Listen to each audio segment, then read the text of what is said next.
গণতান্ত্রিক প্র্যাকটিসের দল। বিএনপিতে গণতন্ত্রের প্রপার প্র্যাকটিসটা হয়। গণতন্ত্রের প্র্যাকটিস যেখানে হয় সেখানে আমি একজন সুনাগরিক হিসাবে আমার যদি ঋণ খেলাপি না থাকে, আমার যদি সরকারের কাছে কোনো দায়বদ্ধতা না থাকে, আমার যদি কোনো হামলা মামলা না থাকে, আমি একজন সুনাগরিক হিসাবে আমি কিন্তু নমিনেশন ফর্ম নিতে পারি। এবং বিএনপিতে যোগদানের বিষয় যদি বলেন, সেটা অবশ্যই সদস্য পদ আমার। আপনারা যদি আমাকে সোশ্যাল মিডিয়াতেও দেখেন, আমি তো নির্বাচনী ক্যাম্পেইনও করেছি আসলে বিএনপির পক্ষে। সুতরাং আমার এটা সদস্য পদ অনেক আগেই নেওয়া ছিল, আমি কাজ করছিলাম।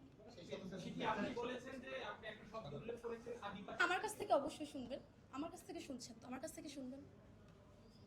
ধন্যবাদ। মাত্রই বললাম যে জুলাই সনদ এমন একটা জায়গা যেখানে অনেকগুলো প্রশ্নকে এক করে সংস্কার প্রক্রিয়াকে ঘোলাটে করার চেষ্টা কিন্তু আমরা দেখতে পাচ্ছি, এবং গণভোটের যে ম্যান্ডেট, সেই ম্যান্ডেটকে রক্ষার চেষ্টাই কিন্তু আমার দল বা বাংলাদেশ জাতীয়তাবাদী দল বিএনপি করে যাচ্ছেন। আচ্ছা, সেটি একটা বিষয় হচ্ছে জুলাই বিপ্লবের সময় একটা কথা ছিল আপনি বাম রাজনীতির সাথে জড়িত ছিলেন, এটা পরিষ্কার করবেন এক।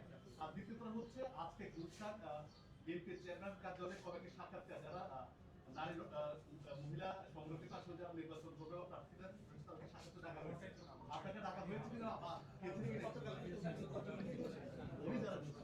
জি, আপনার প্রথম প্রশ্ন কি ছিল? ঠিক আছে, আচ্ছা, আমার অ্যাক্টিভিজমের বয়স আজকে নিয়ে 9 বছর।